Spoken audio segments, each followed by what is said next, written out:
It is no secret to longtime fans of the channel that trading card games have been a big influence in my life, both on and off the channel. In this series, both DemonBattler and myself will be opening 24 packs, or one box, of each core Yu-Gi-Oh! Booster set in chronological order. After each opening, we will build decks from all of the cards we have opened thus far, then duel each other in a best-of-3 match with 3 prizes up for grabs to improve our decks. The winner will receive 2 of those prizes, and the loser will get 1. The possibilities for prizes are almost limitless, including single cards, sealed product, structure decks, and much more. Every card in the entire game's history will be obtainable in some form. However, neither of us will be able to rest on past laurels easily. The ever-changing official Forbidden and Limited list, our own choices of cards to be banished to the Shadow Realm, and even changes to the very rules of the game will keep our decks and duels fresh. This is yet another Yu-Gi-Oh! Progression series. Extreme Victory was released May 6, 2011. This set introduced the Tech Genus, or TG archetype, an archetype full of monsters that flowed into one another during the end phase of the turn. Other archetypes that got support in the set include the Blackwing, Karakuri, Mechlord, Morphtronic, Scrap, and 6 Samurai archetypes. This is the final set of the 5Ds era, and it has some pretty strong cards in it, mostly at the high rarity, but there are some interesting low rarity cards that I'd like to go over for our format specifically. The first one I'd like to cover is Morphtronic Staplen. I have a Morphtronic core that's pretty strong and includes multiple Power Tool Dragon, so this card could actually be relevant for me. This is the only chance that I have to get it. It's 1400, which is pretty big for the archetype, and if you have 2 copies of Staplen in attack position, it is an attack lock. And then we get to the TGs. The first one that we will need to pick up 3 copies of if we want to play this archetype is TG Warwolf.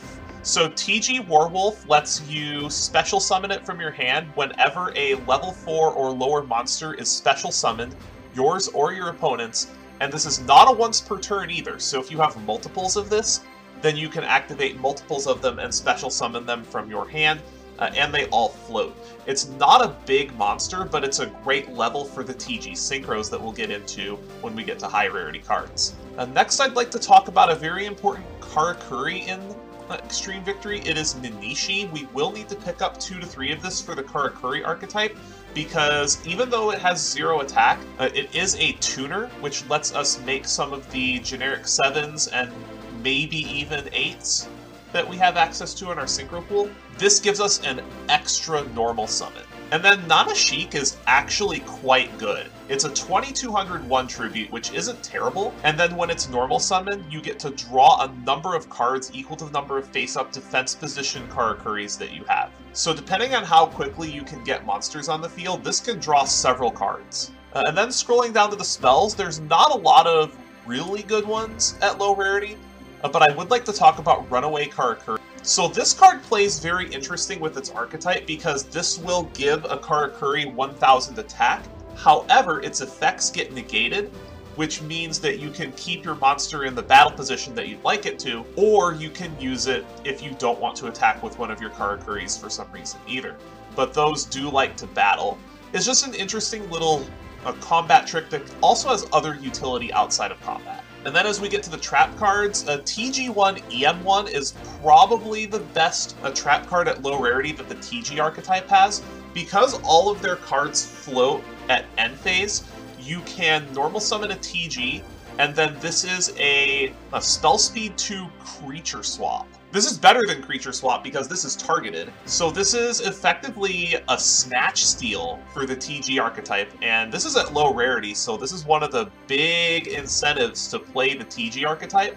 The problem is all of its boss monsters are at high rarity, and this archetype does not get any support after this set. And then the last common I would like to talk about is Tyrant's Tantrum.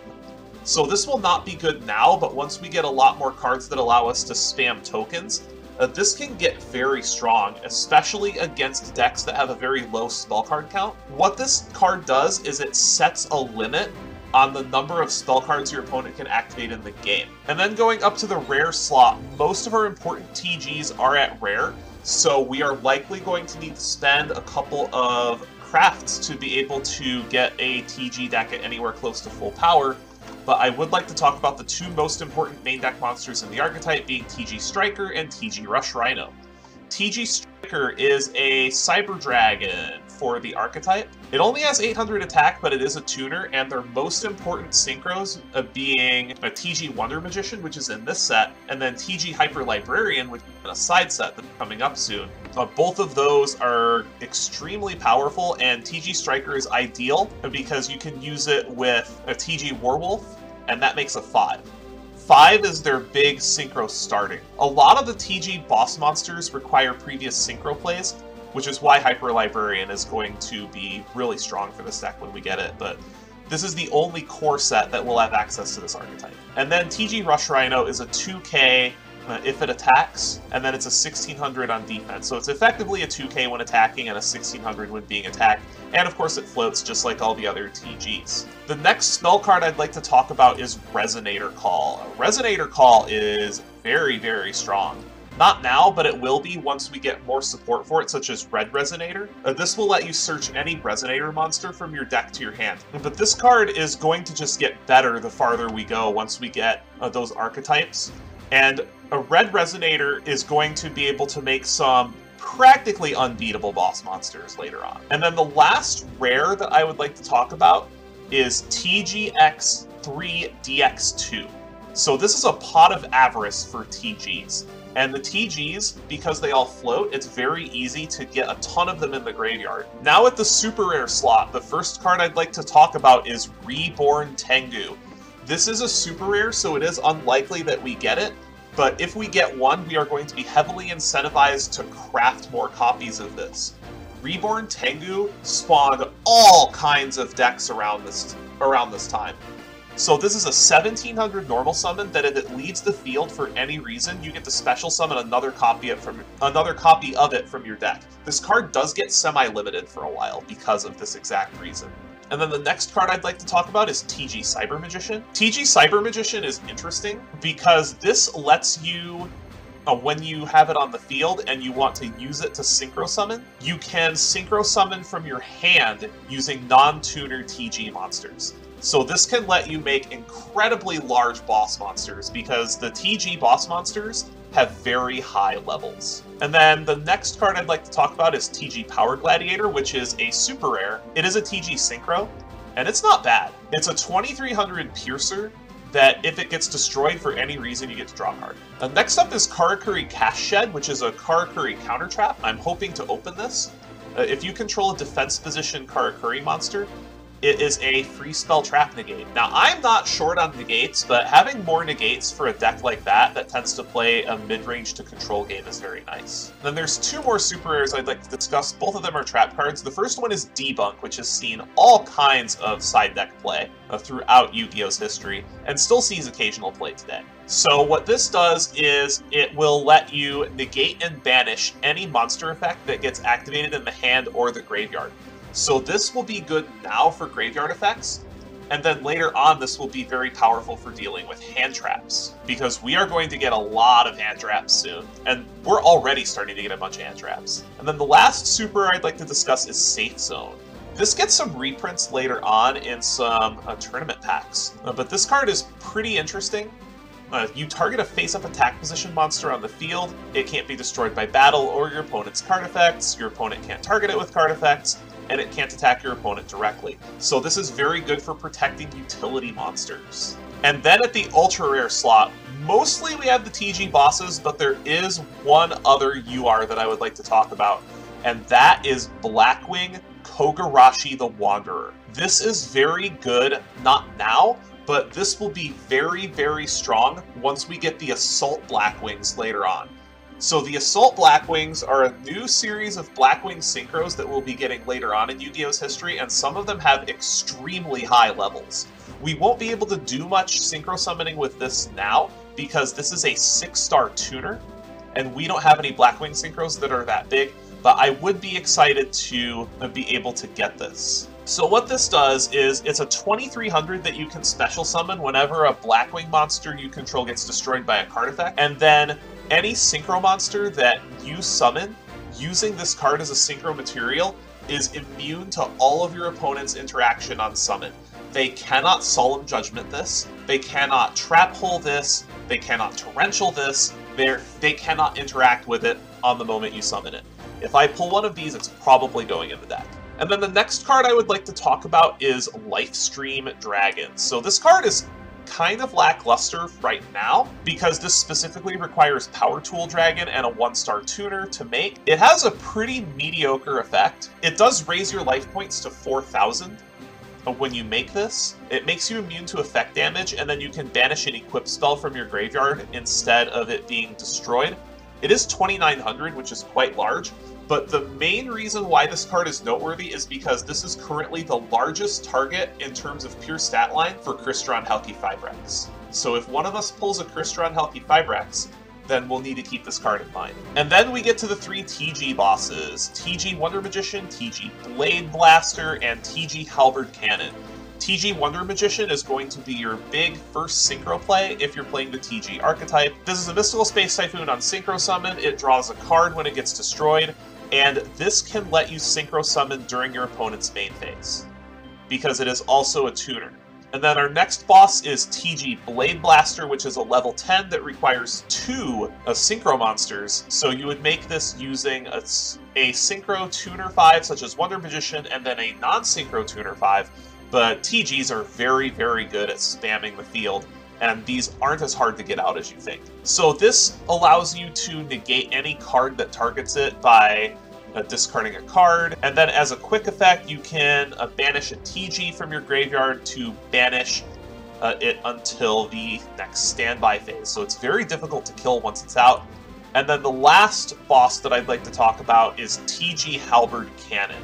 This is the TG archetype's big boss monster. This requires 3 synchro monsters to make, and then you can negate a summon once per turn, and then you can special summon any TG monster in your graveyard when it gets destroyed and sent from the, or not even destroyed, just sent from the field to your graveyard. And this can special summon itself. So if you can manage to get this out, which is pretty difficult to do even for the archetype, it basically wins the game. And then lastly, I have the secret rares to discuss. There are only 2 secret rares that I'd like to talk about. The first one being Blue Rose Dragon. Blue Rose Dragon is a fantastic piece of plant support, and we do have a semblance of a plant core. We just really need a big boss monster to deal with it. When it's destroyed and sent to the graveyard, you can special summon from your graveyard any plant monster or a Black Rose Dragon. But the big secret rare that I would like to see is Tour Guide from the Underworld.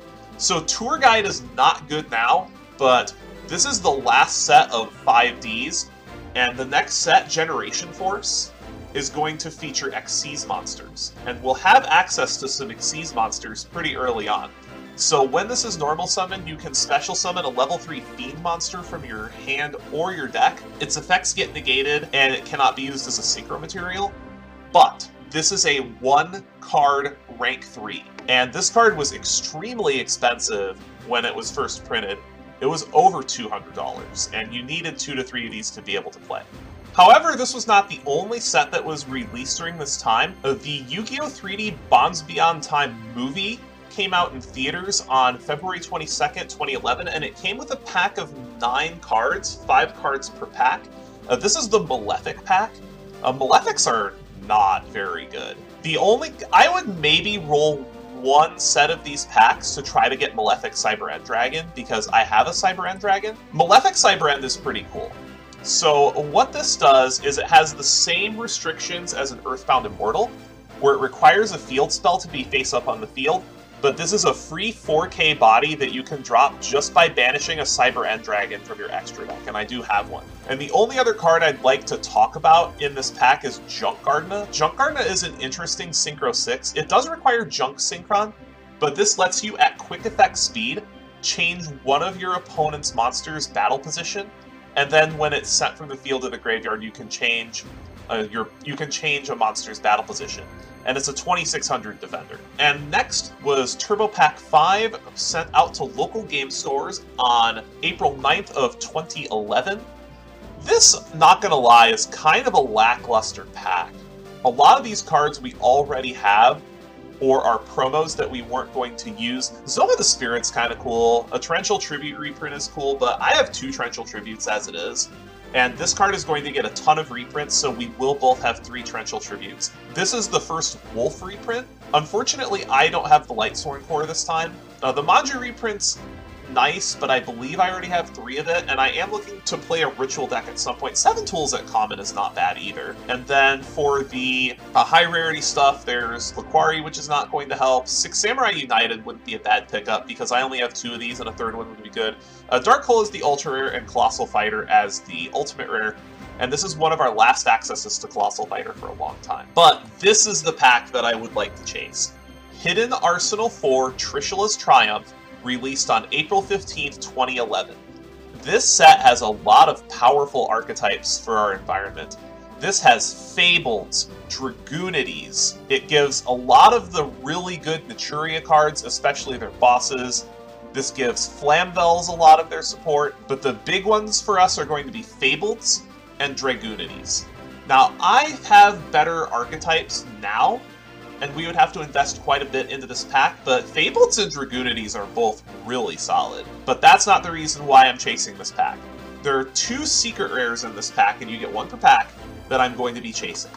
One of them is Naturia Exterio. So Naturia Exterio will not be good now, but it will be extremely strong once we have ways to cheat monsters out of the extra deck, because there are no restrictions on how to summon this other than you can't use fusion substitutes with it. So this can be cheated out of the extra deck if you have a way to do so. So this is a 2800 that requires Naturia Beast and Naturia Barkion to fusion summon, and both of those are synchro monsters, so good luck doing this. But this is a great way to cheat things out. So this is a 2800 that is ultimately as many spell trap negates as you have cards in your deck. So what this does is, whenever it's face up on the field, you can negate the activation of a spell trap and destroy it by banishing a card from your graveyard, then milling a card. So as long as you have cards in your deck, you have that many spell trap negates. This card is incredibly frustrating when cheated out. But this isn't the card that I would like the most. This is the big one. Trishula, Dragon of the Ice Barrier. This card recently came off the limited list now. That should be just a testament to how strong this is.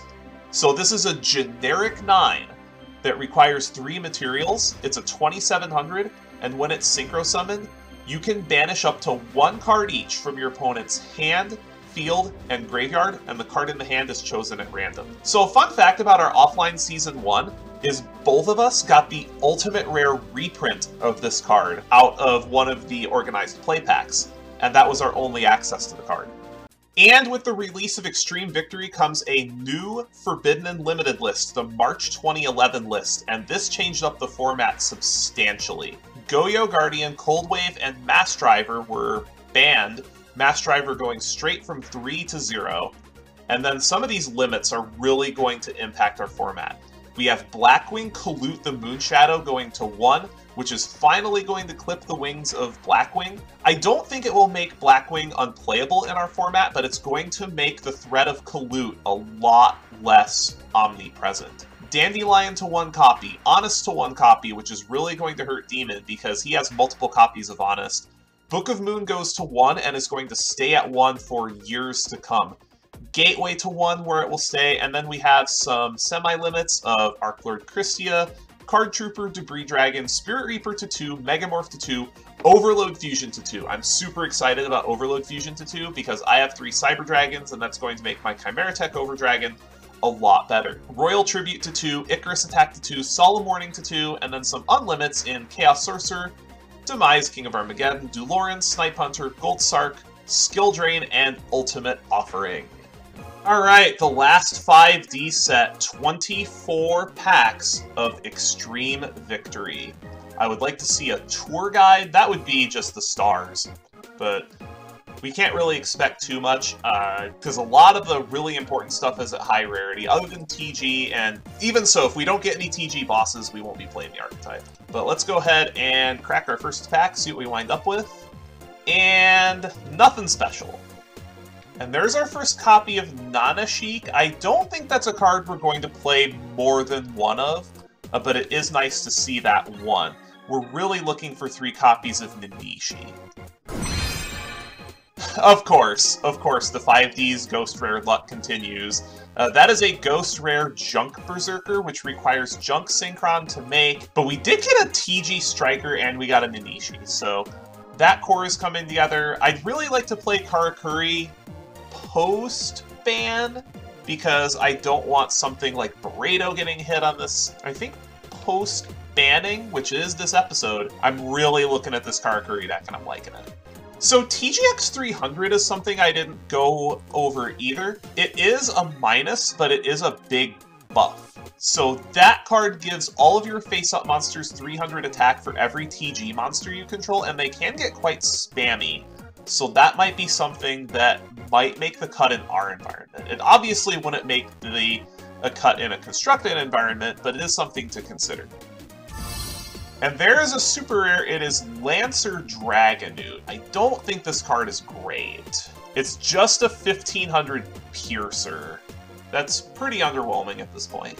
So this is a card I failed to go over in the set breakdown because it's good for one archetype specifically, and that's Worm. This is W Nebula Meteorite. This lets you draw a ton of cards, and then you can special summon a Worm boss monster effectively from your deck, such as your Worm King. Oh, sweet! We got one! We got a Reborn Tengu! If we can hit another one, either off of the wild cards, or just get lucky enough to get one in the pack, that is going to be fantastic! That is not a super rare I was expecting to get. Now, unfortunately, it's not useful if we only get one, but now we are heavily incentivized to try to get SR crafts. And there's the Nanishi, so now we have a playset. That's the big comment I was looking for out of the set, was Nanishi. About halfway through the box, and TG not looking too good. We did pick up a super rare. Unfortunately, it is a Naturia super rare, and we need a lot of high rarity stuff to make that archetype work.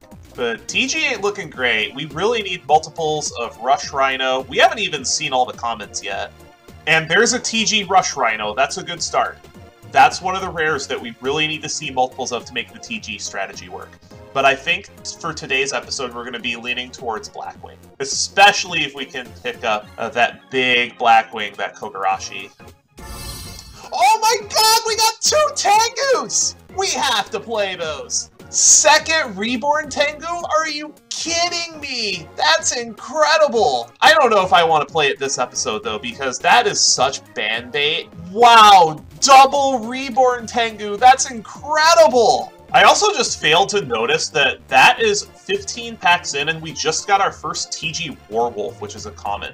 This is a card that we have to have 3 of to play TG. And there's another TG Striker. We're getting these rares. I would really like to see one more Warwolf, and then we are within crafting range of having TG Stun.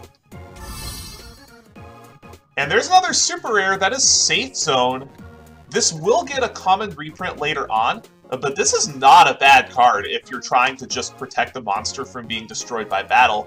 One that has an effect that is really strong, and we did get TG Recipro Dragonfly, which is very important for the big boss monsters of the TG archetype, but we haven't seen any of those. I actually don't think, other than that Junk Berserker, which was a ghost rare, I don't think we've seen a single ultra rare at all yet. And that's also our Morphtronic State Plan for the Morphtronic deck, if I do go back to that.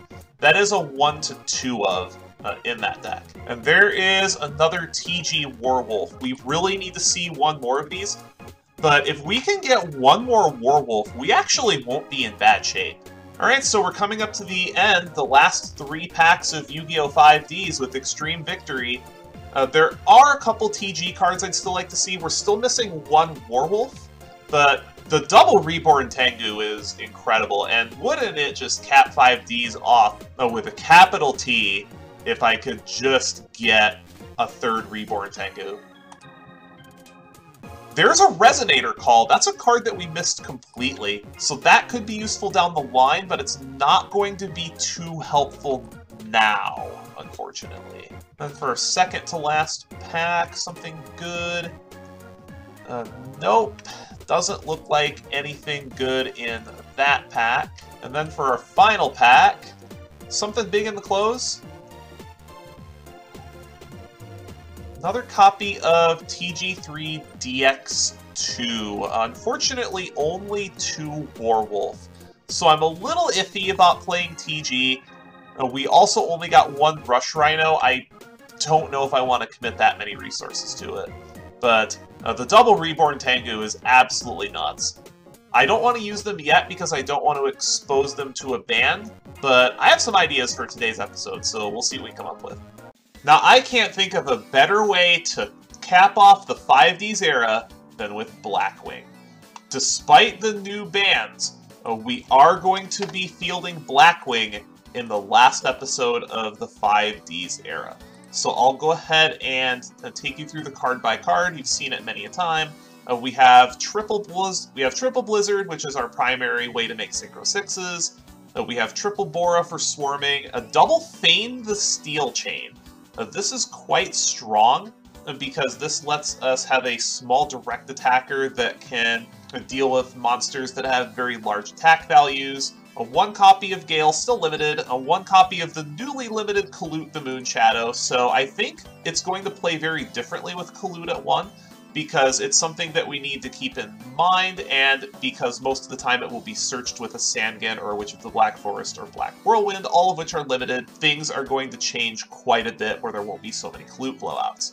We have Triple Shura, 1 Chaos Sorcerer for a small Chaos package that includes 3 Cyber Dragon, and then 1 of our newly acquired Dark Arm Dragon from the tins. We don't have a ton of graveyard modulation, but this could just wind up winning the game if it just gets dropped on the table. And then 1 Sangan and 1 Witch of the Black Forest rounding out the monsters for the spells. 1 Allure of Darkness. It is limited, but thankfully I have a copy of cards for Black Feathers to replace the second Allure of Darkness that we lost to the limited list. 1 Black Whirlwind, limited.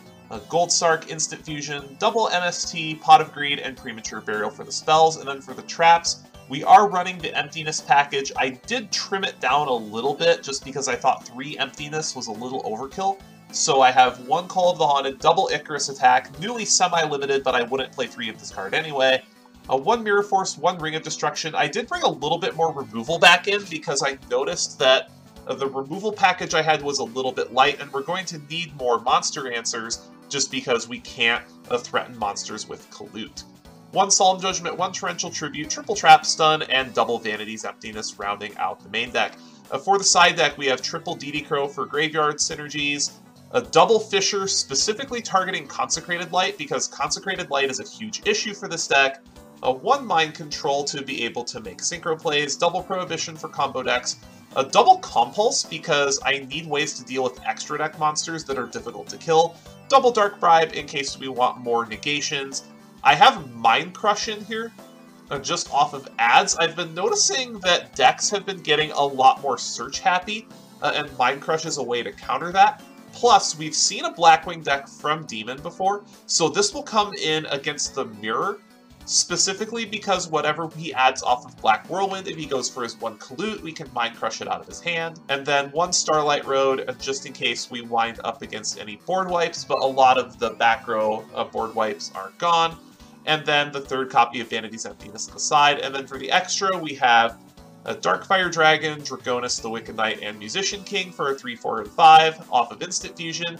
Thousand Eyes Restrict as an instant fusion target as well. And then for the synchros, we have AFD, Triple Black Rose, Blackwing, Armed Wing, Goyo Guardian, Iron Chain, Magical Android, RDA, Stardust Dragon, and Scrap Dragon. I am excited to cap off the 5Ds arc. I'm also a little sad because as far as I'm concerned, this is the golden age of Yu-Gi-Oh! And for the next episode, we will need to move on. But all things must come to an end. So let's go ahead and kick off the final duel of the 5Ds archetype, and for the last time, it's time to rev it up!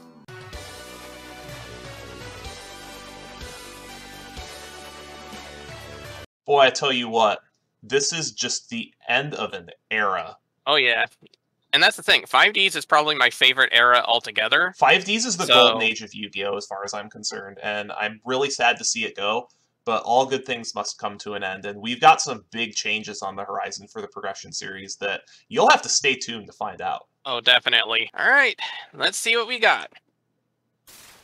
That's a really good start for me. I will be on the play. Good luck, Duelist. Good luck. Let's see what happens. All right, that's not a bad start. Draw for turn, standby phase, main phase. I'm going to gold Sarcophagus. Ooh, that's a good one. We're going to go ahead and just grab ourselves a copy of Black Whirlwind. I am not surprised in the least and I'm here. just going to set 2, and I'm going to pass the turn. All right. Draw. Standby. Main. I'm going to... Let's MST this one. You got my rod. Ooh, that's a big one. All right. I think I'm going to run out a Sangan. Sangan's fine. Battle. Let's hit for 1,000. 1,000 in. All right. Main phase 2. I will set a card and throw it to you. Draw for turn, proceed to the standby phase, proceed to the main phase. Let's go ahead and run out... Do I want to commit is the question. Sure. Let's go ahead and special Sidra. Oh, okay. Let's go to battle. All right. Hit. All right. I'll take 1,100. There we go. And Sangan's effect goes off. Sure. So let's see. I think I'm going to add a copy of Blackwing Gale the Whirlwind to my hand. Well, that doesn't necessarily indicate that you're on Blackwings, but it's a pretty solid indicator. I am going to pass the turn. All right. I'll draw. Standby, main. Ooh, that's a pretty good choice. All right, so first I'm going to activate Smash and Ground. Sidra down. And then I'm going to activate... Ooh, that's a big if. That's a big oof, though. Okay. I'm going to run out a copy of Blackwing Shura the Blue Flame. That's a Shura. I'm going to activate a copy of Cards for Black Feathers. Oh, wow. That's pretty good. And any response? No. All right. That card's sick. It was a bit of a rough choice to do that because I can't special summon now, but... Yeah, you are locked out of special summoning, but that's still pretty solid. 18. We'll hit for 18. 18 in. And then I will set another card and pass it to you. Card for turn. Proceed to the standby phase. I'll add my gold Sarcophagus. Yep. Black Whirlwind is now in play. It is. Main. Well, I do have another Cyber Dragon. Okay. The question is how gung-ho do I want to go here? I'll fire Whirlwind. Okay. I will normal Shura trigger Black Whirlwind. Well, Kaloot's at 1 now, so... Yeah, you can't be too trigger happy with that one. Yeah, Kaloot's at 1 now. Do you have it is the question. I think I'm going to make you have it. I'm going to go get my own Kaloot. Alright. So I will go ahead and... God, if you have it, this is so bad, but I don't think the game's over. I'm going to go to the battle phase. Anything? Okay. Nothing in battle. I'm going to attempt to hit over the Shura. If you have the one Kaloot, you have it. I don't have it. Good. 18. Alright. Go. Alright. Draw. Standby, main. Oh, that's not a bad one. Question is, I guess the real question is, what do you have face down? That is always the question, because I believe this card is completely unknown. I think so. Okay. I'm going to start... Well, first I'm going to activate Smash and Ground. That's going to pop the Sidra. I'm going to run out my Blizzard to Far North. Sure, you have a Blizzard. That's fine. You can grab. And I will bring back Shura. Sure. Then I will sync these together. I think I'm going to go with Iron Chain. Specifically so that way, if you have something to deal with it, I can turn around. I don't have to deal with this as much if you bring it back. Right. And then I'll drop Dark Arm Dragon. That I'm in a Judgment. That's a good way to out it. You ain't bringing that back. No, I am not. All right. Battle phase. Oh, wait a minute. Wait. I almost ran smack into that. That would have Hold been up. a moment for the ages if you attacked into that Shura. Hold up. Just like all those people on Dueling Book and Low Ladder that don't know what Blackwing is. Oh, I just realized. Well, okay, in fairness, I had to do that anyway because I had to keep it in an attack mode because otherwise it leaves me vulnerable. So, I'll pass. I would not have let you live that down if you had slammed that Iron Chain into Shura. Because you know I have a hovering over that button. You know I was hovering over that button, and it finally clicked. I was like, "Wait a minute, dude! You just saw that." Like, you know I have a Collude in my hand. Standby main. What do I got in here? Just a couple Sidras. That's you're at 48. I gotta think here. You have 2 in hand. Oh god, he's doing math. Yeah, I might be able to kill you. I don't think I have a big enough target is the issue. Sorry, I'm just doing the math one more time to make sure. Because if I can take this shot, I'm going to take it. I'm going to clear the Iron Chain. It's like that much is certain. I'm going to clear that for sure. But is it worth this? I still think this leaves me with a pretty damn good board. So So here's what I'm going to do. I am going to proceed to the battle phase. Oh, okay. I'm going to actually, believe it or not, use Collude offensively here. So you're attacking with Shura. Thinking. What do you have? You have no back row. In call to attack, I'm going to chain Max C. Excuse you, sir? Excuse you, sir. Now I gotta deal with Max C, too? Yep. Oh my god. That's so awful. I would have preferred to hold off on this until you hit a blizzard, because then I'd at least get a draw 2 out of it, but I'll take the plus. I'll take the neutral out of this. Anyway, damage step Collude. Alright, so that's 32, so that'll be 700 damage I take. You'll take 700. I am not going to activate Shura. Fuck this fucking card, dude. As much of a necessary evil as I think it is in modern Yu-Gi-Oh!, just fuck that card. See, that's the nice thing about it, though, is the fact that I either get to draw a bunch of cards, especially against a deck like Blackwings, or I get to stop you flat. That's why Maxi is good! Just go. Alright, let's draw. Maxi is so frustrating. So you've already burnt your Collude. Well, that's good to know. That was the problem, is I could have damn near killed you. Alright, I'm gonna run out my Shura. If the last card in your hand is Collude, I swear. It's not. I think I'm just gonna crash us, though. That's fine. Make this a bit harder on your end. Draw for turn. Standby phase. Main phase. I think you're quite dead. Blizzard. Yep. Gonna get Shura. Synchro. In response? Oh. I'm just fucking with you. I'm gonna say... If I had 2. Yeah, it's Goyo. Alright. Special Dad. Oh, wow. Yep. And 56. That is that. It was worth it. God, fuck Maxi. Now I gotta deal with this. I have to deal with this or spend one of my, like, super valuable bands on it.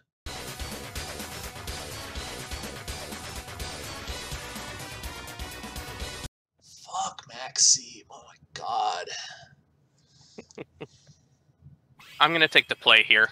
That's smart. Alright. Draw. Standby. Main. Ooh, I like this. So I'll start with Black Whirlwind. Well, now you get to do it to me. Yes, I do. Summon Shura. Yup. I know this song and dance very well. I have a lot of history with this deck. Yep. Alright. Let me think a minute. Okay, so how gung-ho are you going to go with that Black Whirlwind? Alright. I think I'm going to set 2 cards face down, and then I'm going to pass. Draw for turn. You know I've got what I've got, so... Yeah, I know there's a Collude in your hand. Standby phase, main phase. I'm going to just set a monster, and then set 3.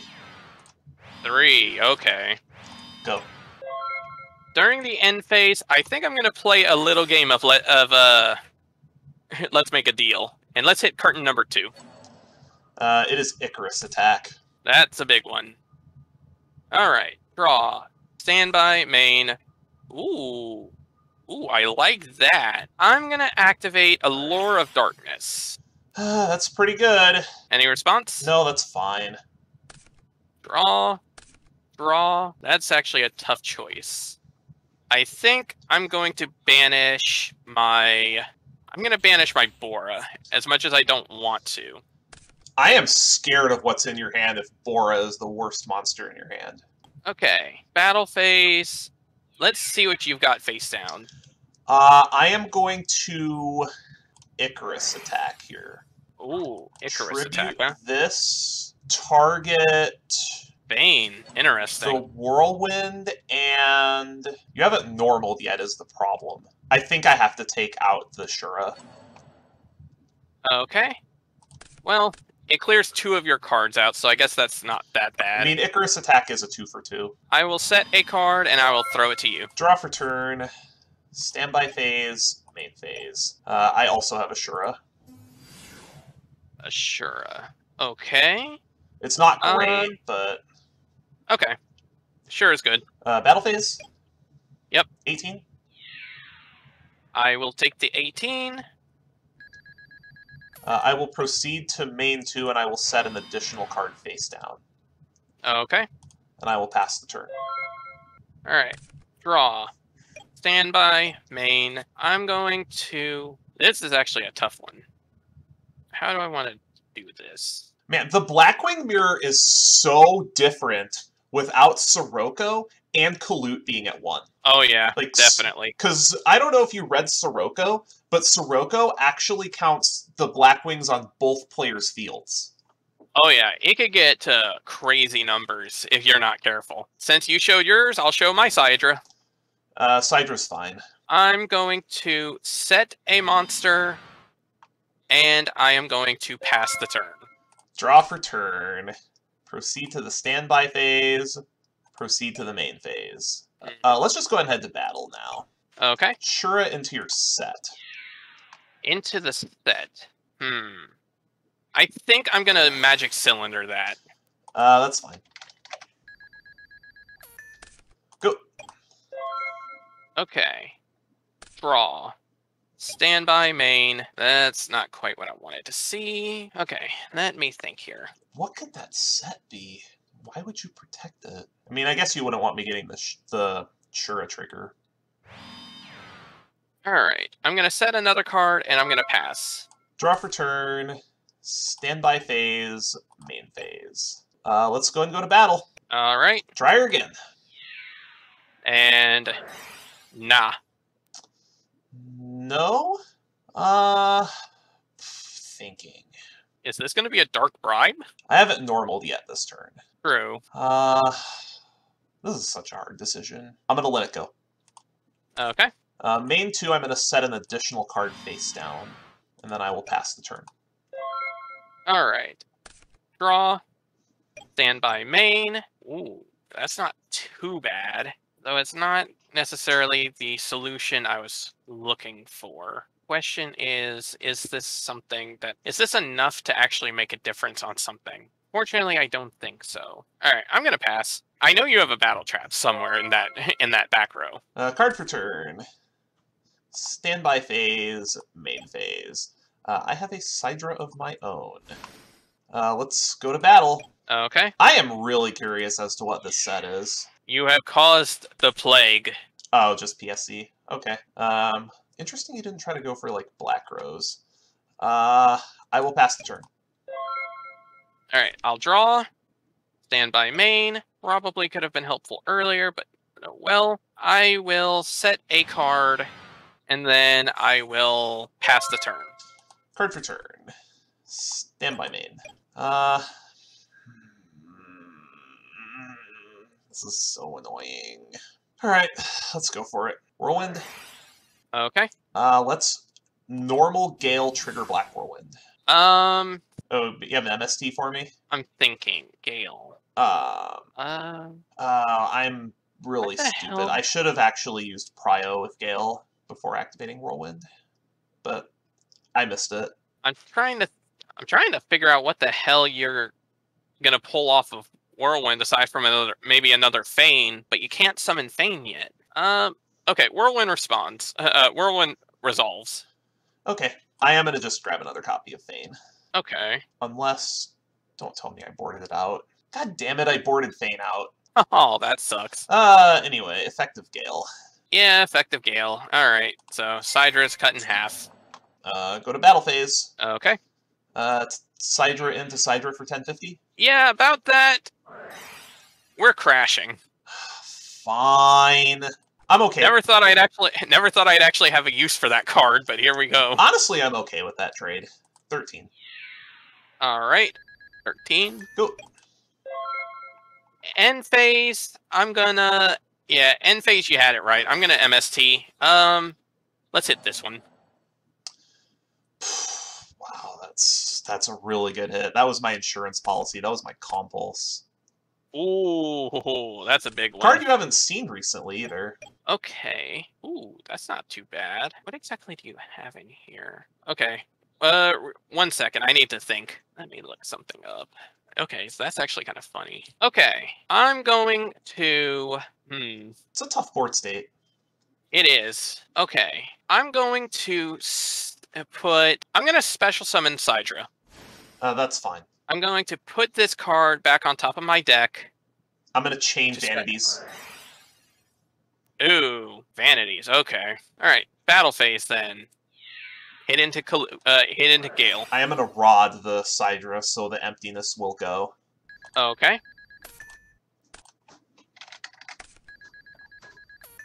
That's rough. Okay. I'm going to set a card and I will pass the turn. Draw for turn. Standby phase. Main phase. So close. Battle. All right. 13. Let me think. I think I know what you're thinking about too. Oh, I don't think you do. Question is it worth it? Depending on what you've got in your hand, that's going to make the big difference here. Okay. I'm going to activate... Well, I'm going to discard my Collude the Moonshadow to activate Fake Feather, targeting your Icarus attack. Whoa! And I had to check the ruling. I do not have to pay that cost for Icarus attack. No, so you don't. Bye-bye Gale and bye-bye Whirlwind. That's really sick, dude. That's such a cool play. I came up with that specifically because of the fact that I know you have TT and you have Mirror Force. Fake Feather is so good against that stuff. Wow, that's sick. Okay. Very low resource game. It is. Question is... Okay, so you have one card in hand, and you did not summon another monster, so I'm a little less concerned in that regard. However, I am also at low life, and if you draw a single Blizzard, I am boned. So I think for the sake of protecting myself one more turn, I'm going to put this card back onto my hand, back on the deck, to bring Plague Spreader out again. You have another emptiness. I do not have Vanities. Alright. So Plague Spreader is going to come back out.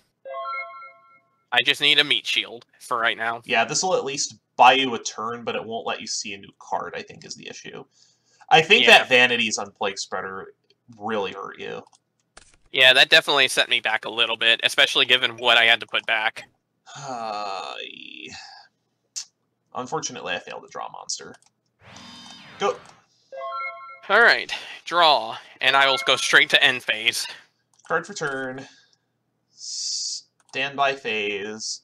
Main phase. You've got 3 darks, so if you have dark armor... Well, I'm not going to have 3 darks anymore because I'm going to call for Shura. You're going to call for Shura. I'm going to chain Maxi. Sure. Maxi is fine. So I get a card. You do get a card. I'm going to proceed to battle. Alright. I am going to... yeah, I think I boarded all my targets out. I don't think I have any more targets for sure left in my deck, sadly. I mean, I may as well just clear it. Yeah, you may as well pop it. Go! Alright. That's so frustrating that I ran out of targets for Shura. I don't necessarily like wasting it on this, but I'm gonna activate Dark Hole. Oh. I don't like killing one monster, but must have gotten that out of a turbo pack. What could your last card in hand be is the question. I'm gonna let it go. Alright. Then I'm going to set a card and throw it to you. Had to be a back row. Just had to be a back row. Also, yeah, I didn't actually pull the Dark Hole out of a turbo pack. I actually got it out of, I want to say it was either a wild card I did a long while ago, or I might have gotten it out of something like one of the Dark Beginning packs or something. But I've actually had that in the trunk for quite a while. I just never had a reason to play it. I did peel another Shura, thankfully, so I do have more pressure at least. Right. Proceed to battle. Proceed to battle. Okay. 18?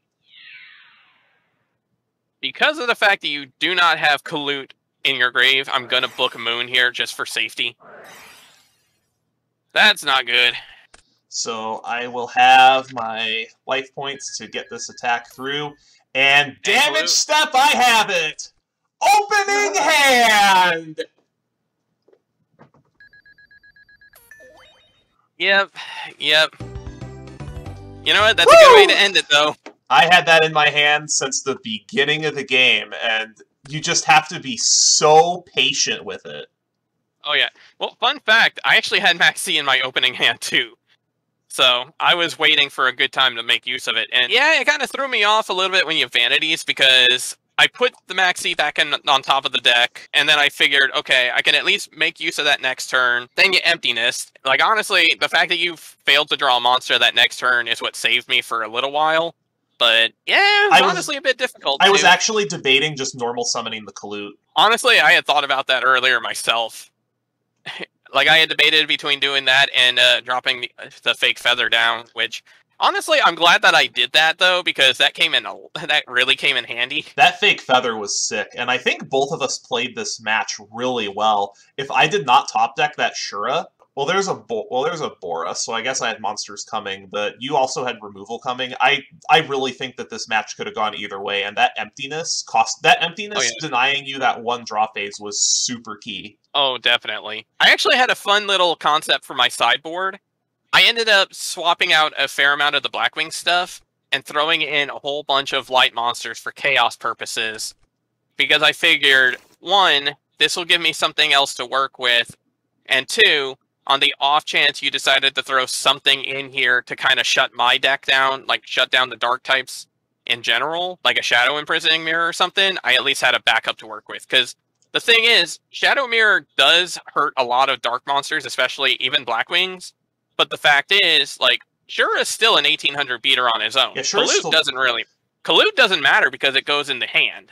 So I figured Shadow Mirror might be something to come in to concern myself with, so that was a good play, and I wasn't expecting it just because Honest also got limited, unfortunately. But just wow, that was that was a good match, though. That was really good, and I think this is a fantastic send off for 5Ds. But we have quite a few things to discuss, including some cards that we are going to say goodbye to.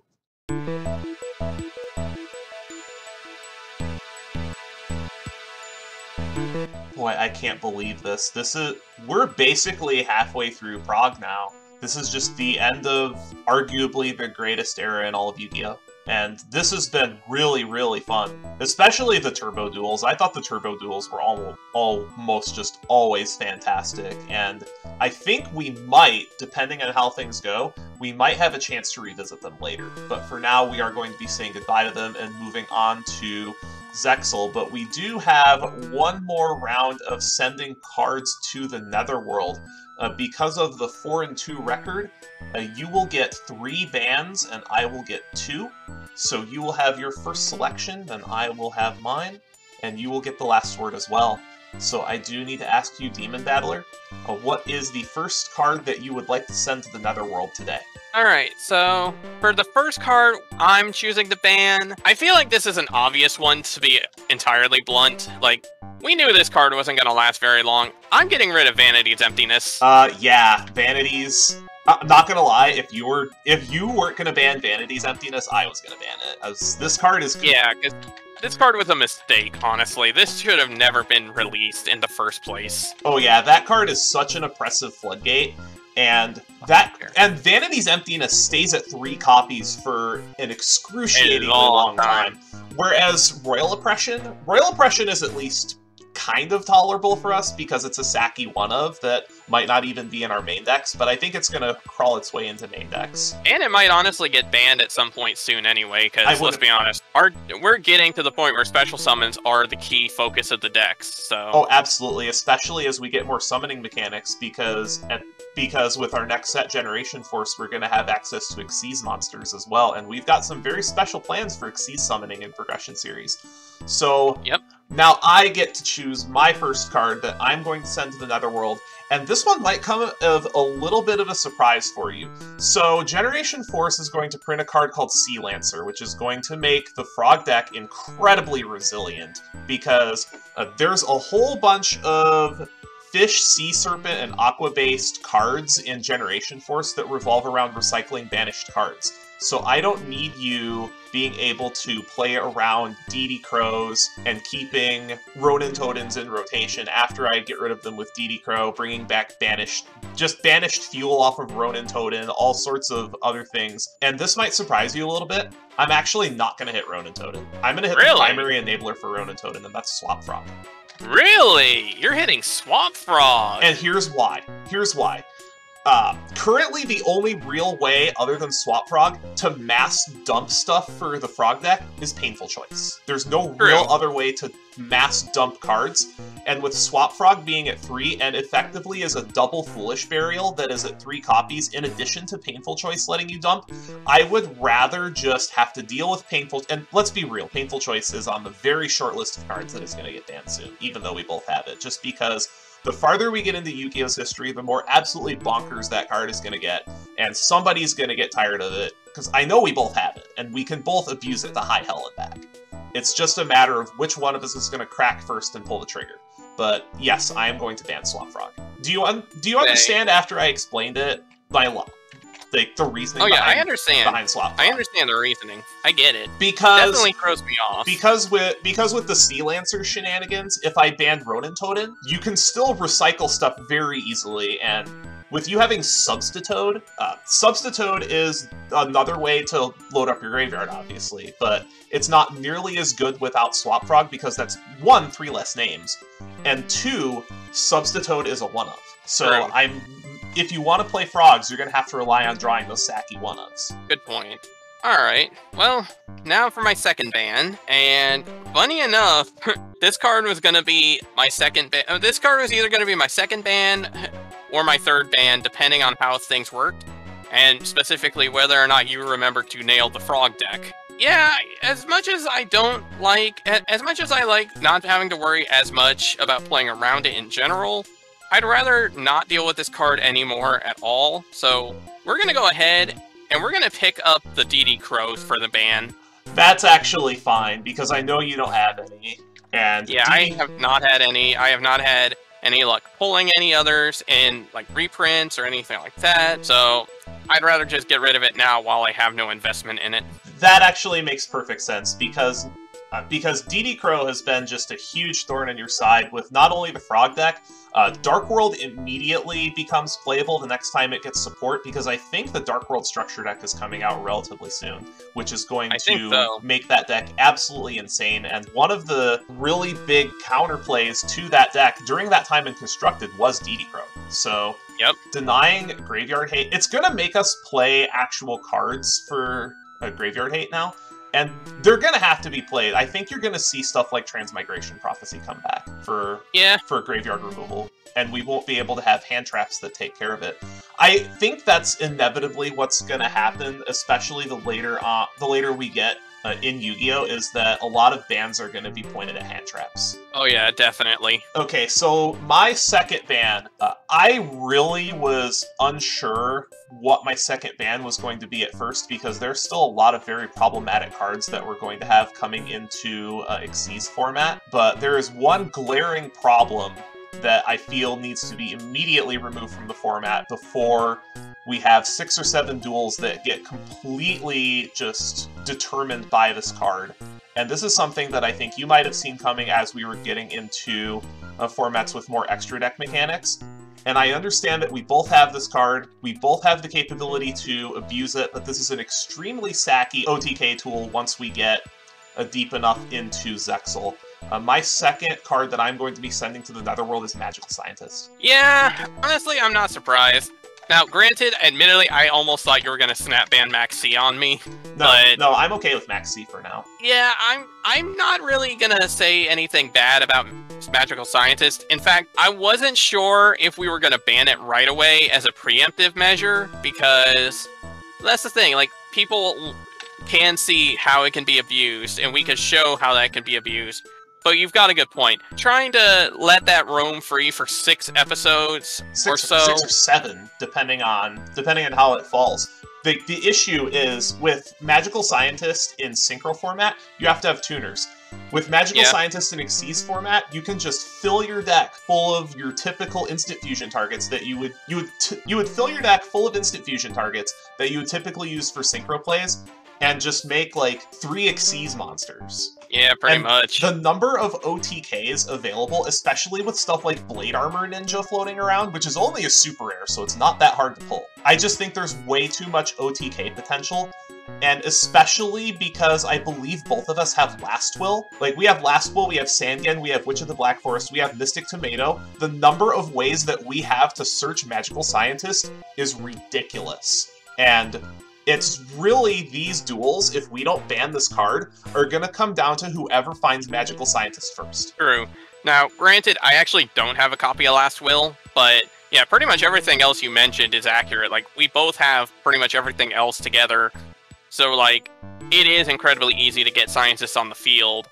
So, yeah, I guess it makes sense then to get this out of the way now before it becomes a real pain in the ass for us, because then it's just going to turn into a massive sack fest otherwise. Exactly, and I just don't think that's very fun. Yeah. We had huge issues with this in the offline series that we did, where both of us, for most of Xyz format, were just spamming all these Xyz mods. Just pay 6k to make a board that does like 13k damage, has negates, and just absolutely no way you could reasonably interact with it in this type of format. So we had to get rid of that card, and I would rather just get rid of that card preemptively so that we can have a much better experience for viewers and for players. Yeah, that's fair. Alright, what's your last pick? Okay, so this last pick, I thought about it for a good little while, and honestly, this might be a bit of a left field pick, but I've actually decided to hit a card that, like Magical Scientist, we both have a copy of. We both have typical access to. You've been using it a lot more than I have in general, and honestly, it's been a bit of a pain to deal with and altogether. So, for my last ban, I'm actually going to hit Thousand Eyes Restrict.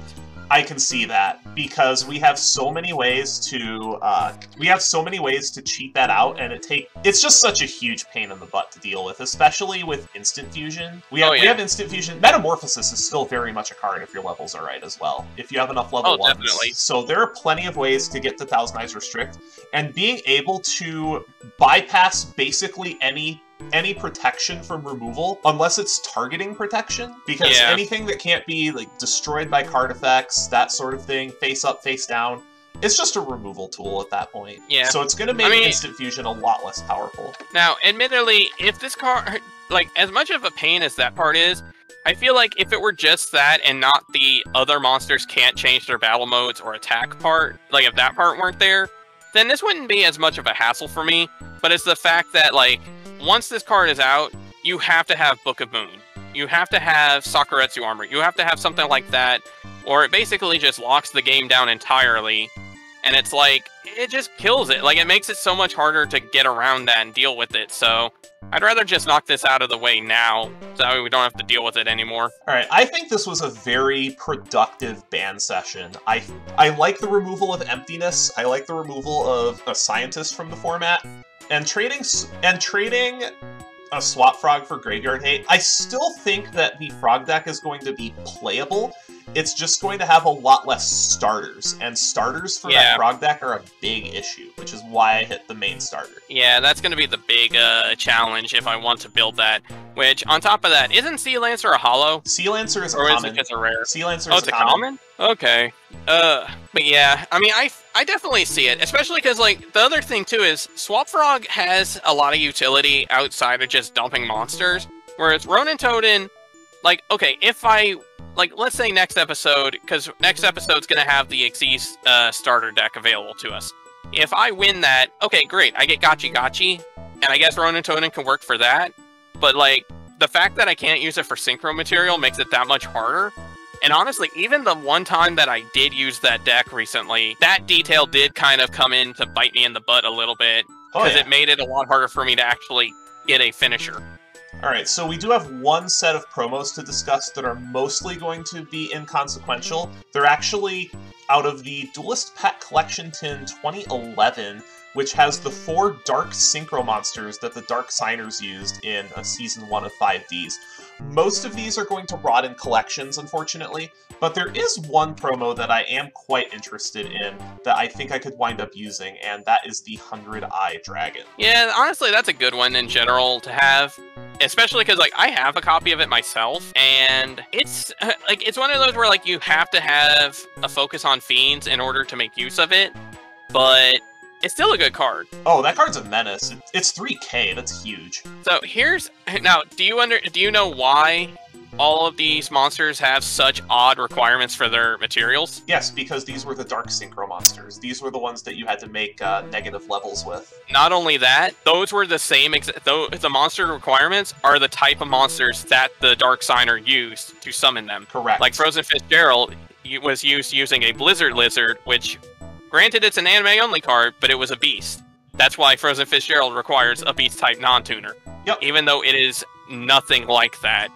Because it is a fiend, it's a water monster, it makes no friggin' sense. But if you've seen the anime, then you understand why. Yep. Honestly, you're right, though. The rest of these are basically just gonna rot in the field unless we find some real good use for it. So, with that being said, I think for my pick, I'll just take the Frozen Fitzgerald. Who knows, maybe I'll find a way to make use of it somewhere, but for now, I just like to have it in general. This is also one of the reasons why we had to do the tin promos, because to be able to have access to every card in the game at least once, because because this is the only printing for Frozen Fitzgerald. Yep, I believe so. Or maybe it came out in Legendary Collection 5Ds later down the road. No, but no, this is the only printing. Oh wow. And as far as the other one, since I don't have any kind of insect core that would wind up using Dark Tuners, I'm gonna go ahead and grab the iconic Z-Man the 8K. Alright. So that'll leave me with Underground Arachnid, or basically Spider Relinquished. Yup. So, alright. What an end to an era. That was sick. And now we go into the actual prize wheel. We do.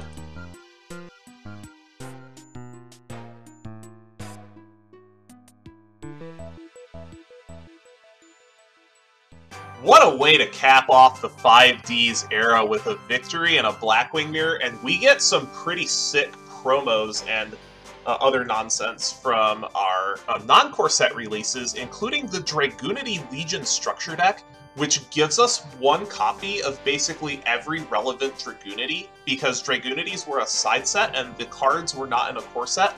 All of these Dragoonity cards we get. And there's a bunch of other pretty powerful cards that we get as well. Dragon Ravine is going to be huge when we get to Dragon Ruler format. The last time we did Progression Series offline, we did not have access to Dragon Ravine until well after Dragon Rulers were released. But we get other cards as well. We get Foolish Burial. Foolish Burial is gigantic. So this is a card that I did not have access to before, and now I'm going to have access to it.